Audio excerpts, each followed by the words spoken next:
ಕುಮಾರ್ ಅವರು ನನ್ನ ಹೆಸರು ಪ್ರಸ್ತಾಪ ಮಾಡಿದ್ರು. ಅದಕ್ಕೊಂದು ನಿಮಿಷ ಅವಕಾಶ ಕೊಡಿ. ಧನ್ಯವಾದಗಳು. ಅರುಣ್ ಕುಮಾರ್ ಅವರು ಮಾತಾಡೋ ಸಂದರ್ಭದಲ್ಲಿ ರಾಜ್ಯಪಾಲರ ಭಾಷಣದ ವಿಚಾರದಲ್ಲಿ ನಮ್ಮ ವಿರೋಧ ಪಕ್ಷದ ನಾಯಕರು ವಿಷಾದ ವ್ಯಕ್ತಪಡಿಸಿದರು ಅಂತ ಹೇಳಿ, ನನ್ನ ವಿಚಾರದಲ್ಲ, ಅವರು ವಿಷಾದ ವ್ಯಕ್ತಪಡಿಸಿದ್ದು ಸಂವಿಧಾನದ ಪುಸ್ತಕವನ್ನು ಅರಿದಕ್ಕೋಸ್ಕರ ವಿಷಾದ ವ್ಯಕ್ತಪಡಿಸಿದರು ಅಂತ ನಿಮಗೆ ಸ್ಪಷ್ಟಪಡಿಸಲಿಕ್ಕೆ ಇಚ್ಛೆ ಬೀಳ್ತೇನೆ.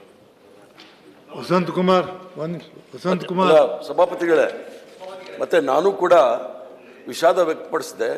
ವಿಷಾದ ಯಾಕೆ ವ್ಯಕ್ತಪಡಿಸಿದೆ ಅಂದರೆ, ನಮ್ಮ ಸಂಸದೀಯ ಸಚಿವರು ಮಾನ್ಯ KH ಪಾಟೀಲ್ರು, ನಮ್ಮ ಸಭಾನಾಯಕರು HK ಪಾಟೀಲ್ರು, ಬೋಸರಾಜ್ ಅವರು ಮತ್ತು ಸಲೀಂ ಅಹಮದ್ ರವರು ಚೇರ್ಮನ್ರು ಈ ಥರ ಆದೇಶ ಮಾಡಿದ್ದಾರೆ, ನೀವು ವಿಷಾದ ವ್ಯಕ್ತಪಡಿಸಬೇಕು ಎಂದು ನಾನು ವಿಷಾದ ವ್ಯಕ್ತಪಡಿಸಿದೆ.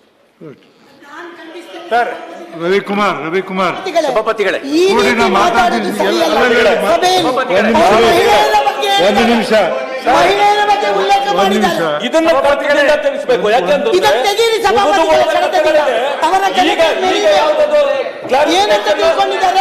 ಒಬ್ಬರು ಮಾತಾಡಿ. ನಾನಾಗಿ ಒಪ್ಪಿಲ್ಲ, ಅವರು ಒತ್ತಡದಿಂದ ನಾನು ಒಪ್ಪಿದ್ನಿ ಅಂತ ಈಗ ಹೇಳ್ತಾರೆ. ಆವತ್ತೇನ್ ಮಾಡಿದ್ರು, ಇದು ಕರ್ತಕ್ಕೆ ಹೋಗ್ಬಾರ್ದು, ಇದು ಕರ್ತಕ್ಕೆ ಹೋಗ್ಬಾರ್ದು. ನೋಡ್ತೀನಿ ಇದು ಸರಿಯಾದ ಅಂತಲ್ಲ, ನಾವು ಅದನ್ನು ಒಪ್ಪೋದಿಲ್ಲ. ಸಭಾಪತಿಗಳು ಅದನ್ನು ಒಪ್ಪೋದಿಲ್ಲ. ಇದೊಂದು ಅಭ್ಯಾಸ ಆಗ್ಬಿಟ್ಟಿದೆ. ಅವ್ರವ್ರು ಬೇಕಾದ ರೀತಿಯಲ್ಲಿ ಅಭ್ಯಾಸ ನಿಮಗೆ ಹೆಸರು ಹೇಳಿದ್ರು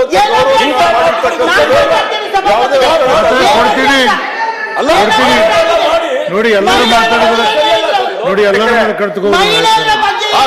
ಭಾರತಿ ನೋಡ್ರಿ, ಏನು ಉಲ್ಲೇಖ ಮಾಡಿದ್ರು ಅವರು? ರೀ ಭಾರತಿ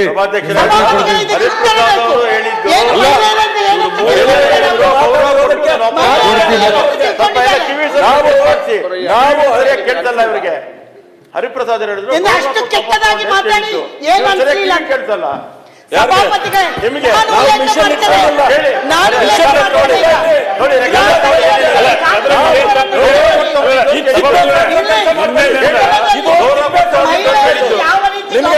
ಏನ್ ಕೊಡ್ರಿ, ಕರಿತೀನಿ ಕೊಡ್ರಿ, ಈ ಸದನ ಮಹಿಳೆಯರು ಯಾವ ರೀತಿ ಹೇಳ್ಬೇಡಿ, ಕುತ್ಕೊಳ್ಳಿ, ನಾ ಕರಿತೀನಿ.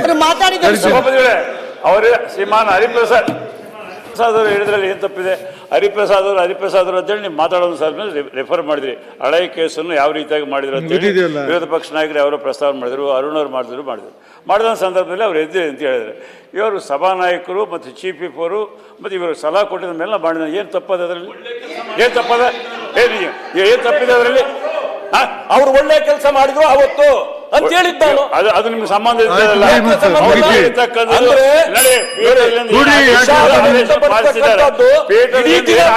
ಆದೇಶವನ್ನು ಪಾಲಿಸಿದ್ದಾರೆ. ನೀವು ತಯಾರಿಲ್ಲ, ಗೊತ್ತಾಯ್ತಾ? ಮಾರ್ಗದರ್ಶನಕ್ಕೆ ತಯಾರಿಲ್ಲ. ನಾವು ಪಾಲಿಸ್ತೀವಿ, ನಾವು ಸಂವಿಧಾನಕ್ಕೆ ಬದ್ಧವಾಗಿದ್ದೀವಿ. ಸಂವಿಧಾನಕ್ಕೆ ವಿರೋಧವಾಗಿದ್ರೆ ಅದಕ್ಕೆ ನೀವು ಪಾಲಿಸೋದಿಲ್ಲ. ಸಭಾಪತಿಗಳು ಕೈ ಬಿಡಬೇಕಂತ ಕೈ ಬಿಡಬೇಕಂತ ಹೇಳ್ತಾರಲ್ಲ, ಸಭಾಪತಿಗಳು ಹೇಳ್ತಕ್ಕಂಥ ಮಾರ್ಗದರ್ಶನಕ್ಕೆ ಕೈ ಬಿಡಬೇಕಂತ ಹೇಳ್ತಾರಲ್ಲ. ನೀವು ಯಾವ ಸಂವಿಧಾನ ಬದ್ಧವಾಗಿದ್ದೀರಿ? ವಿರೋಧಗಳು ನಿಮ್ಮಿಂದ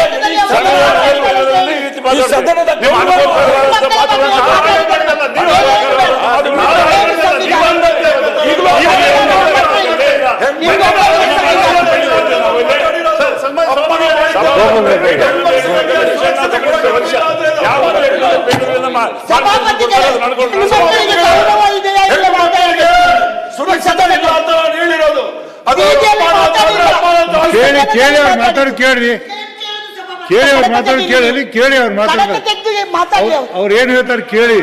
ಸಭಾಪತಿಗಳೇ, ಒಬ್ಬರು ಮಾತಾಡ್ರಿ, ಒಬ್ಬರು ಮಾತಾಡ್ತಾರೆ. ಅಭ್ಯಾಸ ಆಗೋಗ್ಬಿಟ್ಟಿದೆ, ಟ್ರೈನಿಂಗ್ ಸರಿಯಾಗಿ ತಗೊಂಡಿಲ್ಲ. ನಾನು ಬಹಳ ಸ್ಪಷ್ಟವಾಗಿ ಹೇಳಿದ್ದು ಹೆಣ್ಮಕ್ಳು ಸುರಕ್ಷಿತರಾಗಿಲ್ಲ ಅಂತ ಹೇಳಿ. ಅದು ಅಪಮಾನನೇನು? ಅಪಮಾನನ? ಕಡತ ತೆಗೀರಿ. ಅಪಮಾನನೇನು?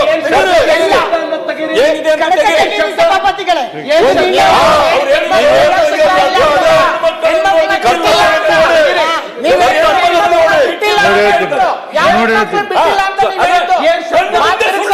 ನೋಡಿ ಸುಳ್ಳು ಇವ್ರ ಮನೆ ದೇವ್ರ ಕೊಡ್ತೀನಿ ನಾನು ನೋಡ್ತೀನಿ ಅವ್ರು ಏನ್ ಶಬ್ದ ಸಭಾಪತಿಗಳೇ ಒಂದ್ ನಿಮಿಷ ಸಭಾಪತಿಗಳೇ ಒಂದು ನಿಮಿಷ ತಾನೇ ಮಾತಾಡಿ. ಅವಕಾಶ ಕೊಡಿ ಸಭಾಪತಿಗಳೇ. ದಯವಿಟ್ಟು ಇನ್ನ ನೀವು 4 ಗಂಟೆ ಕೊಟ್ಟು ಕೂಡ ಸಭಾಪತಿಗಳೇ. ಇದೇ ಮೊಂಡುವಾದ ಮಾಡ್ತಾನೆ ಇರ್ತಾರೆ ಅವರು. ಏನ್ರಿ ಮೊಂಡುವಾದ? ನಮ್ಮ ಪ್ರಶ್ನೆ ಅಂತ ಹೇಳಿದ್ರೆ ಅಷ್ಟೇ, ಏನ್ರಿ ಮೊಂಡುವಾದ ಇದು? ಸಿ.ಟಿ. ರವಿ ಅವರು ವಿಷಾದ ವ್ಯಕ್ತಪಡಿಸಬೇಕಂತ ಹೇಳ್ತಾ ಇದೀವಿ. ಇಲ್ಲ ದಯವಿಟ್ಟು ಅವ್ರಿಗೆ ಸದನದಿಂದ ಆಚೆ ಮಾತಾಡ್ಕೊಡ್ತೀನಿ, ಕೂತ್ಕೊಳ್ರಿ. ಕೇಳ್ತಾ ಇದೀನಿ. ಇಲ್ಲಾಂದ್ರೆ ಅವ್ರಿಗೆ ಆಚೆ ಹಾಕಿ ಅವ್ರಿಗೆ ನೀವು, ಯಾಕಂದ್ರೆ ಸದನ ನಡೆಸಕ್ ಬಿಡ್ತಾ ಇಲ್ಲ ಅವರು. ನಾವು ನೋಟಿಸ್ ಕೊಡ್ತೀನಿ, ಅವ್ರನ್ನ ನೇಮ್ ಮಾಡ್ಬೇಕು. ನಾವು ಕಳ್ಸಿಕೊಡ್ತಾ ಇದೀವಿ, ದಯವಿಟ್ಟು ನೇಮ್ ಮಾಡ್ಬೇಕು ನೀವು ಅವ್ರಿಗೆ. ನಿರ್ಭೀತ, ನಿಷ್ಪಕ್ಷಪಾತ, ವಿಶ್ವಾಸಾರ್ಹ ಸುದ್ದಿಗಳಿಗೆ ಮತ್ತೊಂದು ಹೆಸರಾಗಿರುವಂತ ನ್ಯೂಸ್ 18 ಕನ್ನಡ ಈಗ ಆಪ್ನಲ್ಲೂ ಲಭ್ಯವಿದೆ. ದಯವಿಟ್ಟು ಇಲ್ಲಿರುವ QR ಕೋಡ್ ಅನ್ನ ಸ್ಕ್ಯಾನ್ ಮಾಡಿಕೊಂಡು ಆಪ್ ಅನ್ನ ಡೌನ್ಲೋಡ್ ಮಾಡೋದಕ್ಕೆ ಮರಿಬೇಡಿ. ನಿಮ್ಮ ಬೆಂಬಲ ಹೀಗೆ ಸದಾ ನಮ್ಮೊಂದಿಗಿರಲಿ. ಧನ್ಯವಾದ.